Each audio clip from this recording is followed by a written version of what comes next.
Hi subscribers, it's Beck. I'm here with you today to tell you a little bit more about the Yoshino Frosty Blue. Now, I am notorious for not putting specs into my videos, so I thought I would cover that off today. I've had this for a little while now, just a few weeks maybe. To be honest, I can't remember, but I haven't been wearing it every day. I've probably worn it for 3 or 4 days. Not in a row. Now what I have found is that I do really like it. It's quite noticeable on the wrist because of this beautiful blue colour. I'll just give you the specs. So it's made by Hitori watch company, Hitori, which is not Japanese, but it sounds Japanese. It's got a caliber NH35 movement. So it's a Japanese automatic movement. I'm finding the watch to be really pleasant to wear.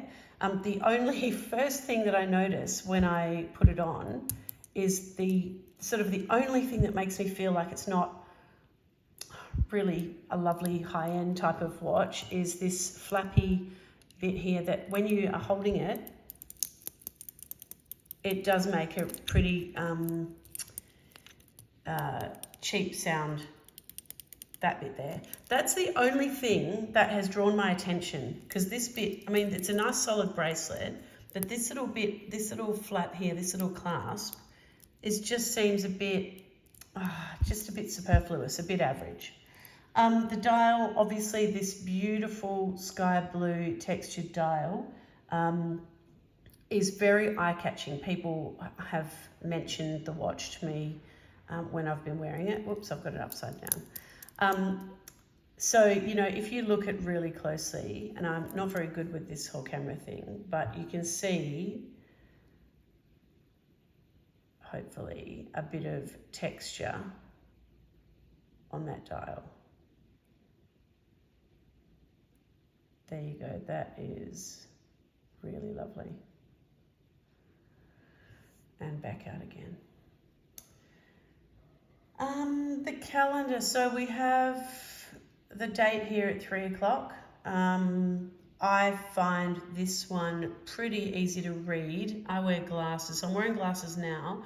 Very easy to read. I'm just going to take my glasses off. Yep, I can still see that it's a 22, but it is a bit more difficult. So, you know, I am 50, so I apologise for that.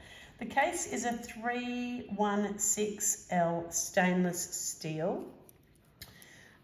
We have, I don't know how much I went into this when I opened or unboxed this, but we have satin brushing along the lower edge of the case and a polished top edge, which is really nice. Obviously that goes right around. Then the negative end links, which allow this to be worn on my 6-inch wrist quite nicely. We have drilled lugs for easy strap changes. I cannot see myself changing this at all because the bracelet's okay. Apart from that flappy bit that I don't like, the bracelet's actually pretty good. What I do like is this little dip here. So this part here, whilst normally on other watches, I don't know if you can see it on the tag,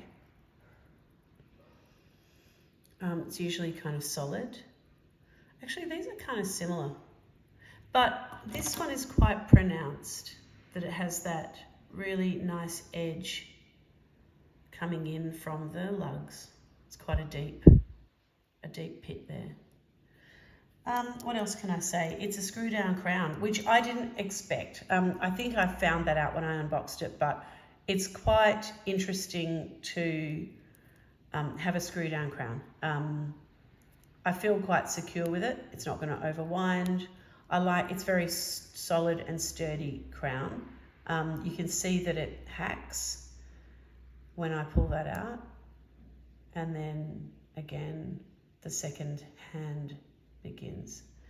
So when I pull it right out, hacking.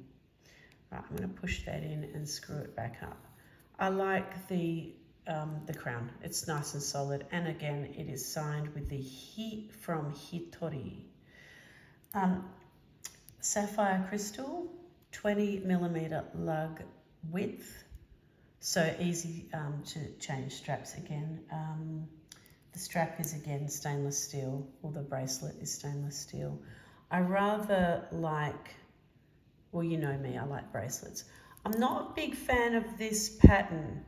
I prefer it was all polished or all satin. I'm not a big fan of this stripy business going on here, but I won't let that bother me. This is 100 meters of water resistance, hence the crown. And we have that awesome, I don't know what the word would be. I'll find it in a minute in my brain. But it's an awesome rotor. The color is unreal. And of course the exhibition case back. So all in all, I really like this watch. The only bug thing is just this little bit here that, of course, when it's on and closed, you can't hear it. It doesn't make any impact. It's absolutely fine. There's no problem with it at all. But every time I pick up the watch to put it on, I just hear that noise. Now this one for me, I think I went into this before. I did size it to my wrist. I did put it on the number 3 micro adjust from this end. So it is a really good snug fit and I like it. I really love the colour. The colour just pops on your wrist. I love the dial. I love the blue second hand. And it's pretty easy to read. Those indices are beautiful and shiny. The chapter ring, I love the chapter ring being blue. In fact, it's very, very similar to this green chapter ring on the way that they've done it is very similar to this tag. So I'm really enjoying that. It just brings the face out a little bit more. What else? So the actual dimensions on the website, let me read it here. 39.6 millimeters in diameter, 46.8 mils lug to lug, and 10.55 millimeters thick. Again, on my 6-inch wrist.